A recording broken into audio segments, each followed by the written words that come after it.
everybody, and welcome to some EU4 content that is going to be completely different than my separate Castile play, which is all about seriousness. This is something I'm going to brand the Rise of the Bananadongs. You know, the first campaign, the grand campaign in EU4 is called Rise of the Ottomans. Fuck that, Ottomans! You don't even exist anymore. This is a save that I've converted from Crusader Kings 2. If you're not aware, there is Crusader Kings 2 DLC, which you can use to convert any save in Crusader Kings 2, no matter what year it is, to EU4. It'll port over the map, it'll port over your standing, or your relative standing, I guess, and it'll just, you know, the kind of thing that people were concerned about is like, what if I don't have a save that's at the end of the game? Doesn't matter. This is a save from the height of the Bananadong dynasty. Not the save that ended up going terribly, where I lost that awful crusade in Italy. But the height of the Bananadong dynasty that I've converted from like 1082, and now it's 1444. So it's not perfect historically, but I figured this would be a lot of fun and that people have been asking for it, so why not show it off? So let's play a little bit as the Bananadongs in addition to our Castile game. So, we're Great Britain. Britannia becomes Great Britain when you port it into the game. And let's take a cursory look at what's going on in Europe right now. Hungary, obviously enormous. The Reconquista hasn't even started yet. Byzantium, tearing shit up, basically occupies all of the lands that the Ottomans occupy in the game, except, weirdly enough, it's missing this one province here. Greece doesn't exist at all, I guess that makes sense, and I'm just taking a quick look at what's going on. Sweden is like a small power here. I own Denmark, I own Ireland, Scotland, England, and Brittany, and as of right now, I'm the #1 power in the game. If I look at the score, I have the #1 diplomacy, the #2 military, and the #4 administration. So the major concern, I did practice a little bit with the save, is that we have a huge kind of deficit. We have a lot of money. That's great. But we also have an enormous deficit coming in right now. And that's because, quite frankly, we have a dumb number of ships. And that is because, you know, we're Britannia and also we own Denmark. So we actually have 78 ships, which is nuts. Our army size is only 29 plus 21, so it's like 50. But our ship size is enormous. Now, if I look at these ships, just let me think of something here. Can carry 0 regiments, can carry 13 regiments. What about these ones? Can carry 0 regiments, carry 12 regiments. Okay, I'm going to say that the 0 regiments up here, 16 ships, we're going to disband these guys. What's our deficit like now? That didn't change it all that much.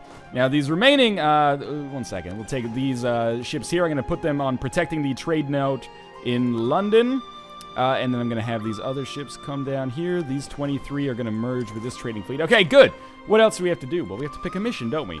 Spread our culture to Mecklenburg, which I believe is one of these down here. That's part of the Holy Roman Empire in the actual start.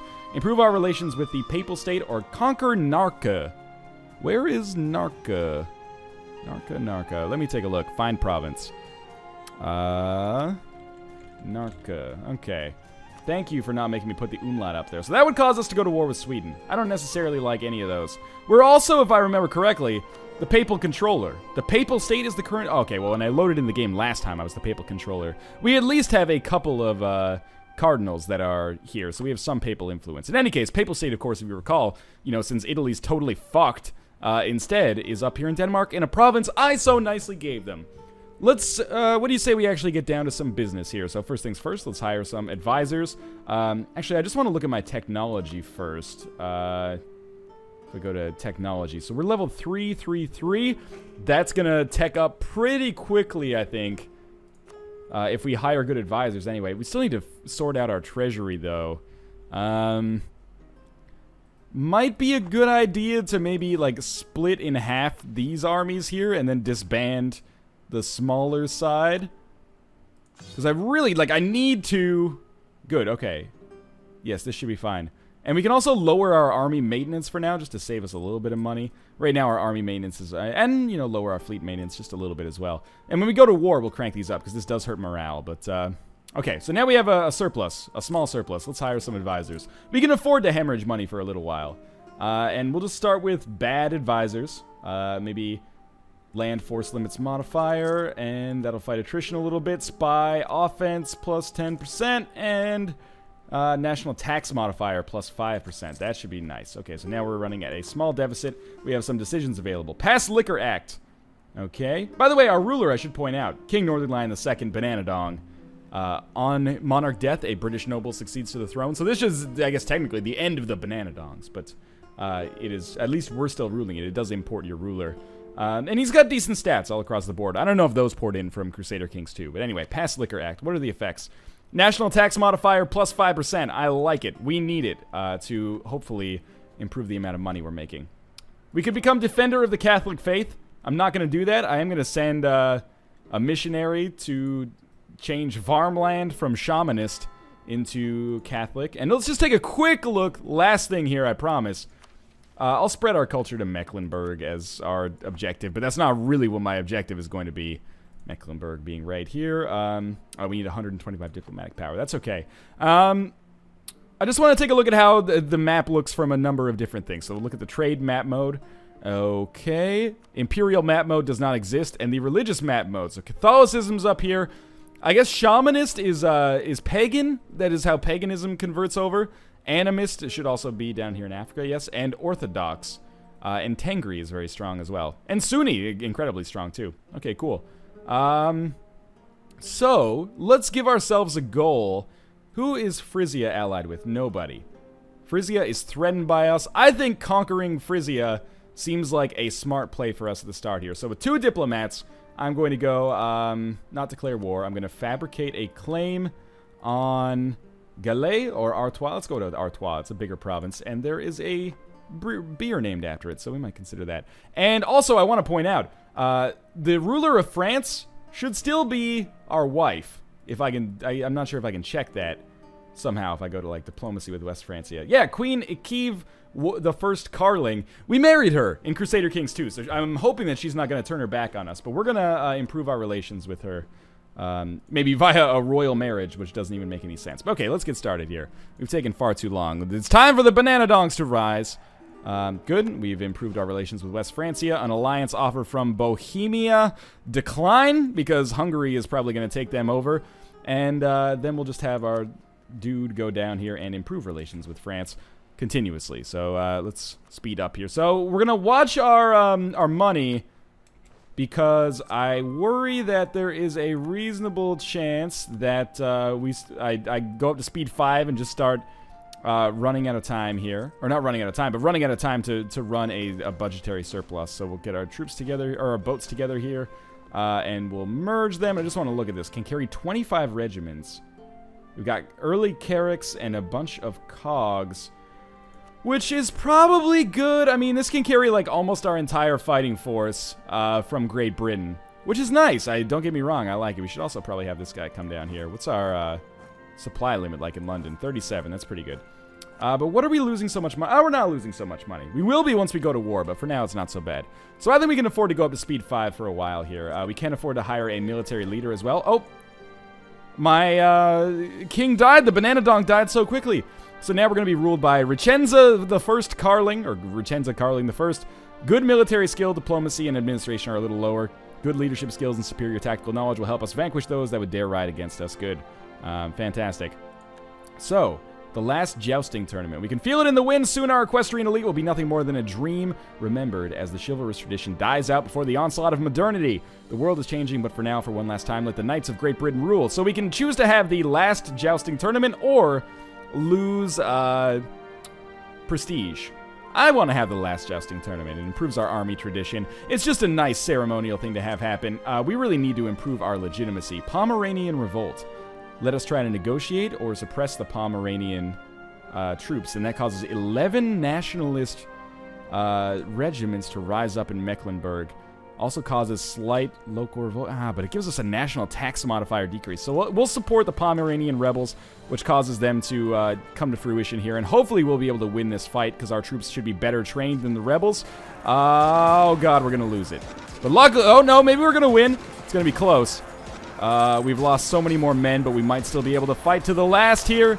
We lost. Holy shit, we lost to the goddamn rebels. Okay, what is this? It's not Star Wars. I want to succeed against the rebels. We're just going to use our ships to carry some men over there. At least that gives us something to do for now. Hardy seamen. Kudos to Paradox for this one. Our traditional fisheries are proving excellent grounds for the recruiting of sailors for our fleet. Good. Gain 2 Navy tradition. Fantastic. Hardy seamen. Gross.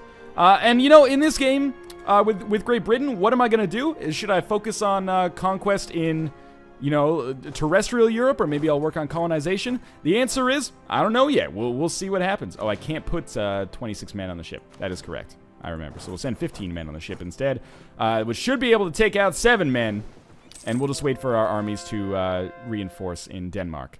Good. My queen, we have finally managed to convert the heretics of Varmland. Good news. Let's send them into Cornwall. The fact that Cornwall is still not the same religion as the rest of my holdings is nuts. I've been holding that forever. No wonder it constantly revolts. I should have noticed that in Crusader Kings, in all honesty. Okay, so we got our men on the ship here. Let's land them over here. Who owns this little province here? Aquitaine. Seriously? That's unexpected. We'll land our dudes up here, and hopefully before the siege ends, we'll be able to take them out. Managing a large empire like this is a challenge, but a challenge that I hope I'm up to here. And at the very least, it's nice to play kind of an interesting alternative history, in addition to the kind of verbatim history, you know, sort of more or less, of Europa Universalis 4 in our Castile game. So we'll just shut down that rebellion there. Good. That gives us a civil war to handle, and we'll march our troops back into Great Britain. The real reason I asked that question about what we're going to do on this run of Europa Universalis 4 as Great Britain is because pretty soon we are going to have to choose what to specialize in, and I might go for expansion again, so we can get colonists and start trying to set out the new world and make Great Britain a glorious colonial power. Or 8 regiments rise up in Holstein, which is like, where is Holstein? It's, oh my god, it's back over this way. Fine, you savages! Barely got back to, to Dogger's Bank, which is just a great name for an English beach, isn't it? But let's land our troops here, and hopefully we'll be able to take them out. I mean, this is worth noting. One of the reasons we lost so many men in that first fight, oh my god, 8 regiments rise up in Amor. That's not good. We should probably expel some military power in order to, decrease our revolt risk. So where are these guys going? And first off, where is Amor? Amor's over here. Okay. Well, we didn't send our troops back here and have them land.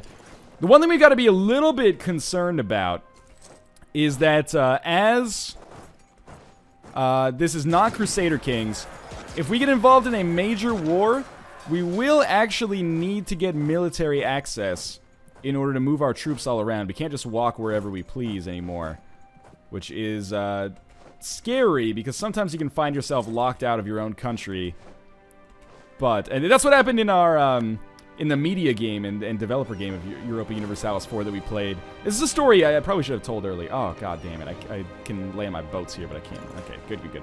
That I probably should have told earlier, but this is as good a time to tell it as any, I guess. Let's march our troops in here, and I should really crank up that army maintenance slider, but I need the money right now. But I was playing as the Mamluks, who are kind of historically where Egypt and Syria are, and then Johan Andersen, who is the lead, the project lead, I guess, or the studio manager maybe at this point on Europa Universalis 4, is playing the Uzbeks, who are like in here, and then another Paradox employee who's playing the Timurids. And the Timurids, like, I declared war on them. The Uzbeks had split them in half, so it's kind of like Hungary. Imagine that, like, Ruthenia and Kiev and Moldau was the Uzbeks. So he had a bunch of troops over here, and I was attacking from the other side, and as soon as I declared war on him, Johan Andersen just got rid of military access, so we just couldn't get his troops over to reinforce, and I just sieged like half of his holdings and ended up taking most of the Timurids' land. It was a lot of fun, and you know, if you don't understand that story, you would if you played more Europa Universalis 4. It's one of those stories that makes you sound like a total nerd when you say it. We'll sacrifice some power to keep our stability. We obviously need to keep our stability high because we continue to have constant revolts. We have won our battle against those rebels, and hopefully we will be able to win our battle against these ones as well. And then finally get some troops like back into the Heartland. And then if we can go like 10 minutes here, or 10 seconds even, without having...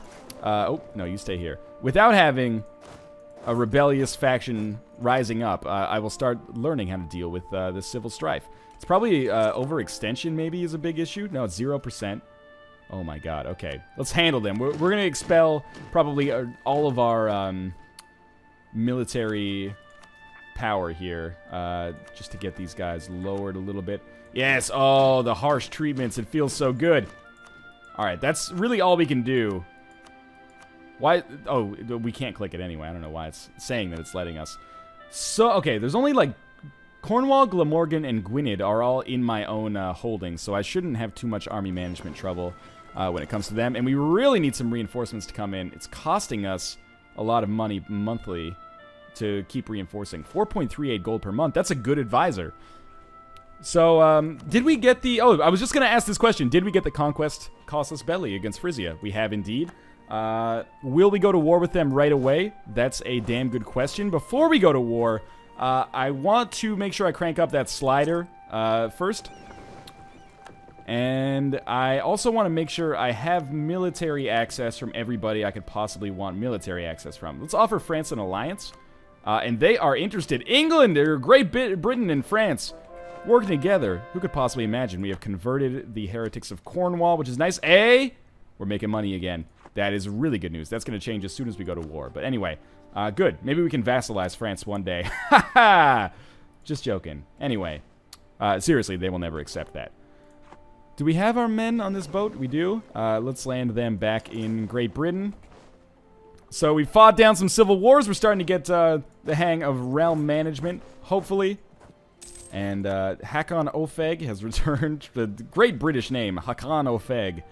But remember, when I created the Bananadongs with the ruler creator from Crusader Kings 2, so I believe they're like Persian or something. It's unusual, at the very least. So I'm asking for military access. Did I already do... Yes, we already got that. Okay.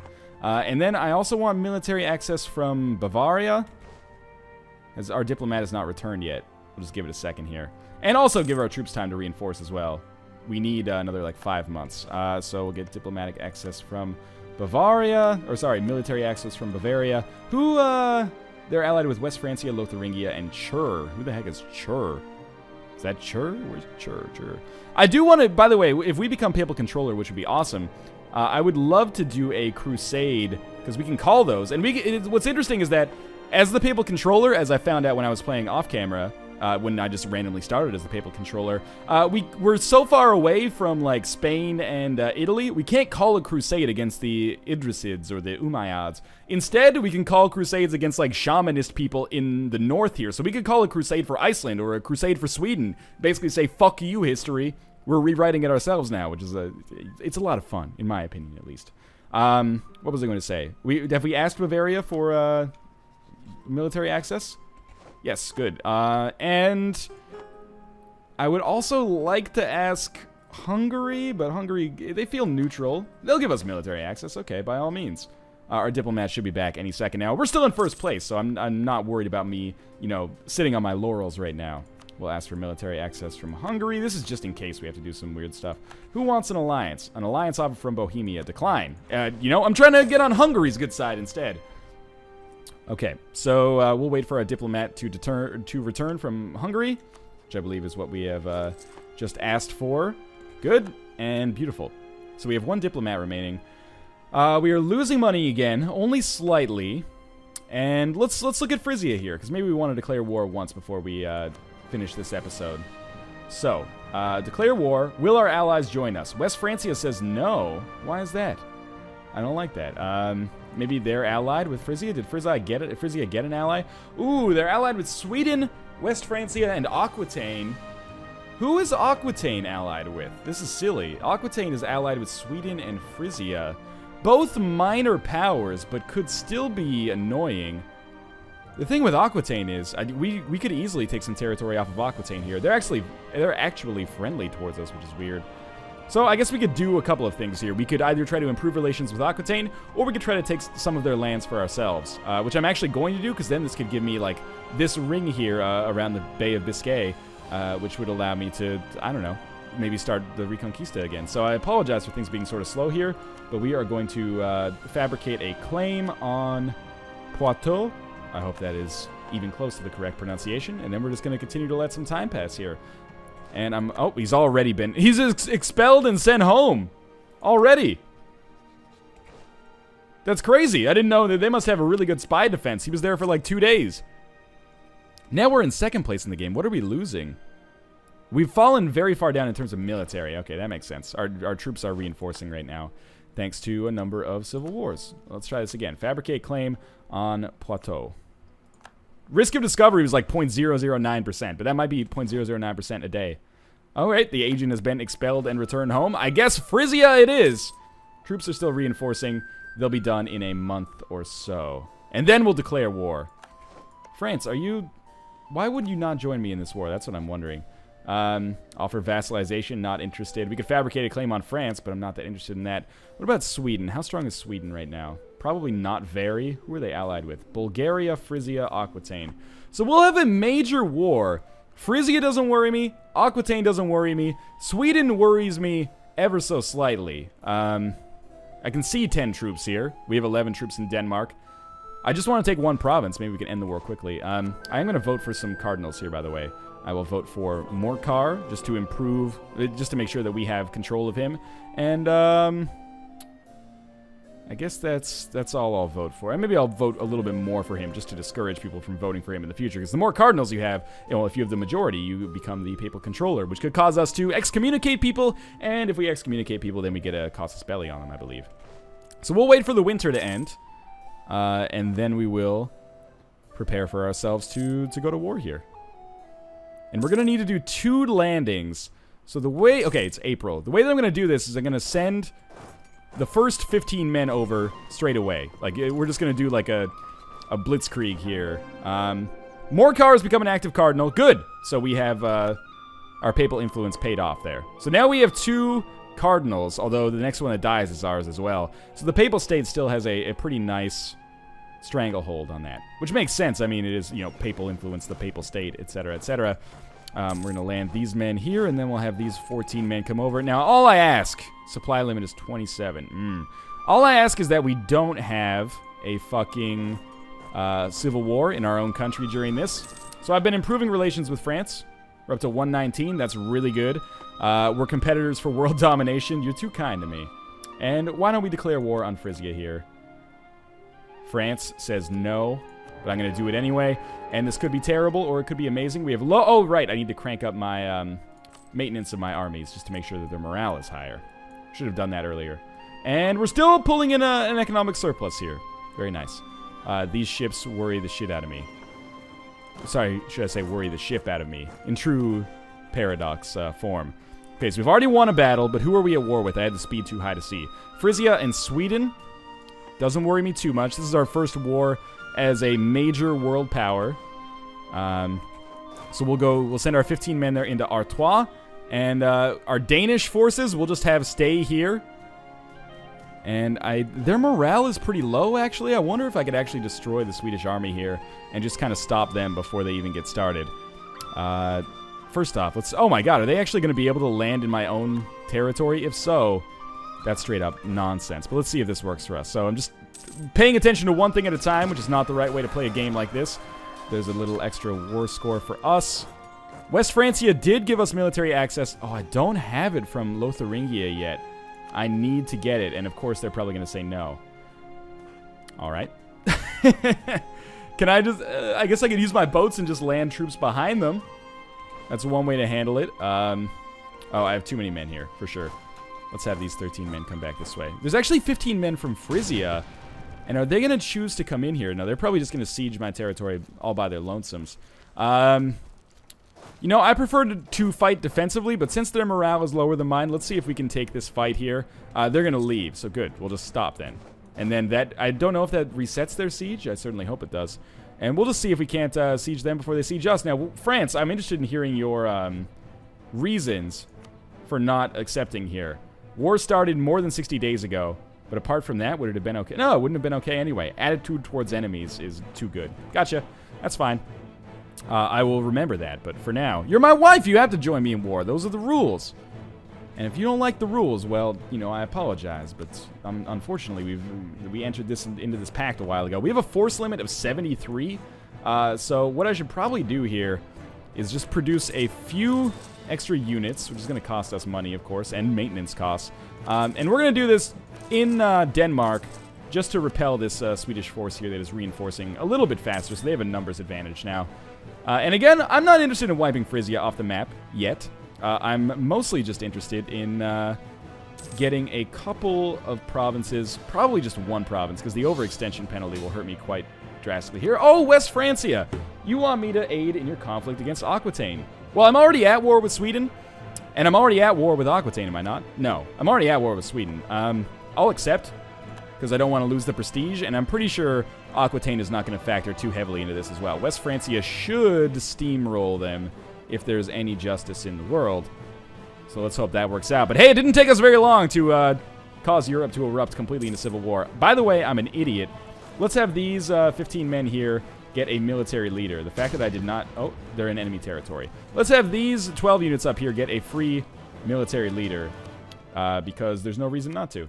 This will give them an advantage, hopefully, or less of a disadvantage in that ensuing fight against, well, not superior numbers by any stretch of the imagination. Sweden has entered a military alliance with Aquitaine. We already knew that, as far as I recall. So let's just see if we can take a look. Oh, it's the winter now. What's the supply limit here? Because we're going to suffer from attrition. You can tell when the map changes colors like that, it means that it's winter, so the supply limits are a lot lower because things are freezing over. Hopefully we don't lose a lot of our troops here. Francia seems to have things well under control. Hopefully we join them soon.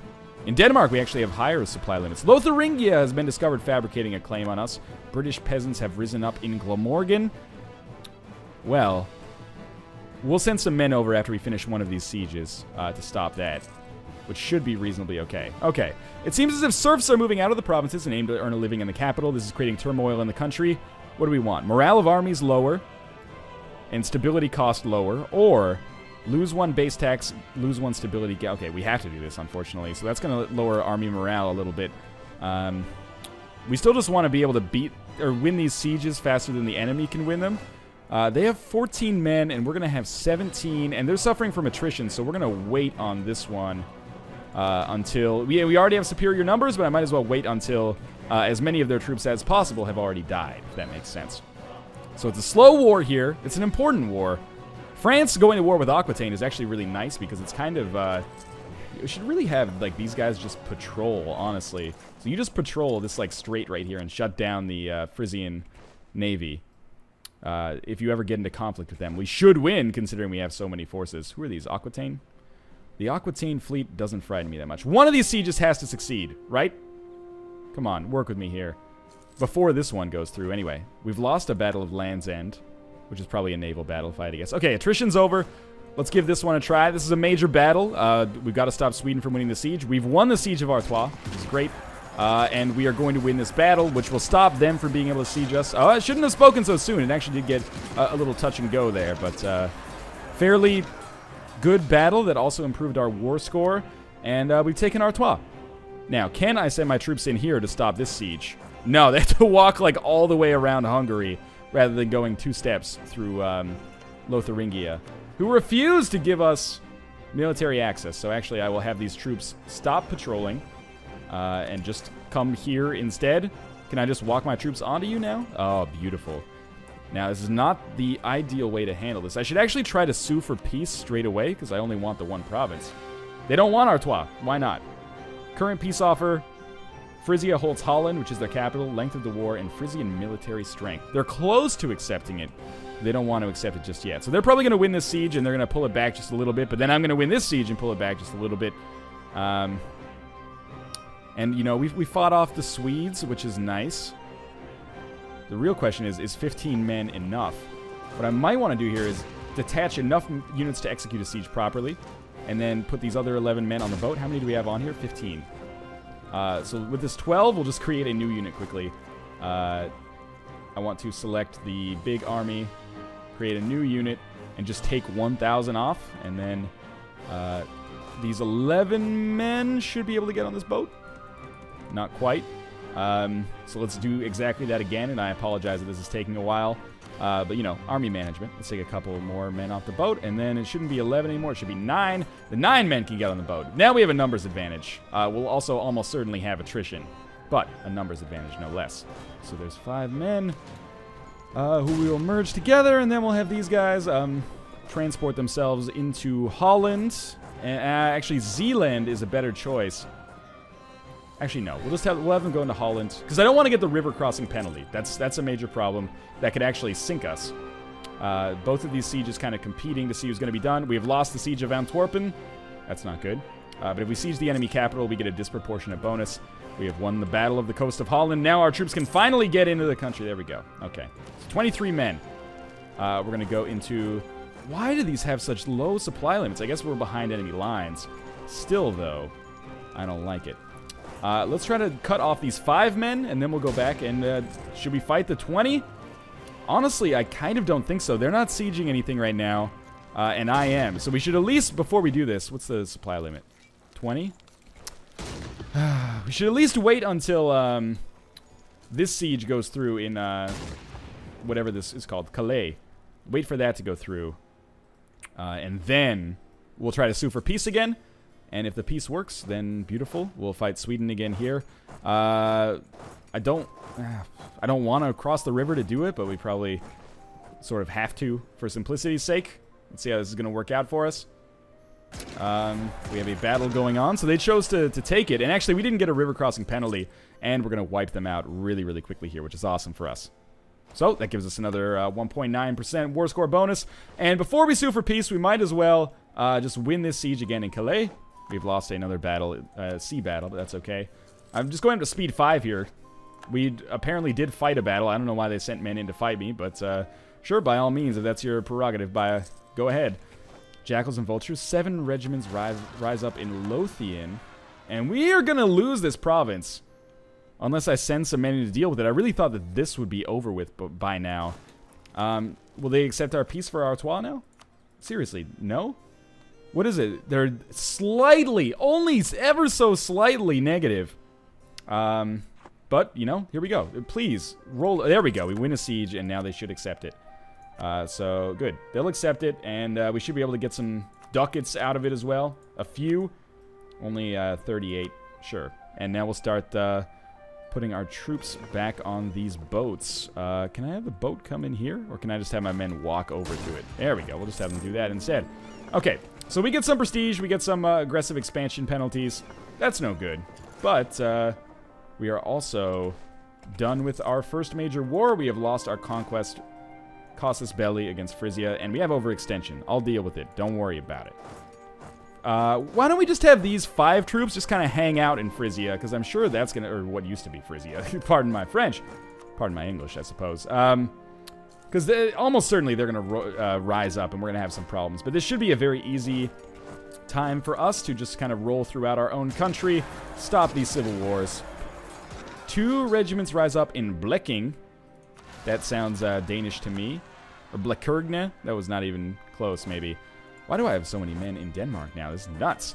So we have economic issues, but apart from that, and no, I guess we're also at war right now. We have economic issues, but apart from that, I'm very pleased with the way things have gone so far on this episode. So we're going to continue trying to expand. We're probably going to try to wipe Frisia out. West Francia is going to be a blob pretty soon. And my overall goal, actually, I have enough to possibly, I can't quite vote out West Francia for this guy yet, but if we get more papal influence, I'll be able to. And we'll start teching on the next episode, and the Bananadongs continue to rise. So, as always, thanks for watching, guys. I hope you're enjoying the series so far. It's a kind of a new spin-off. Any support you can give the series, I greatly appreciate. But in any case, I will see you next time, and I hope you enjoyed.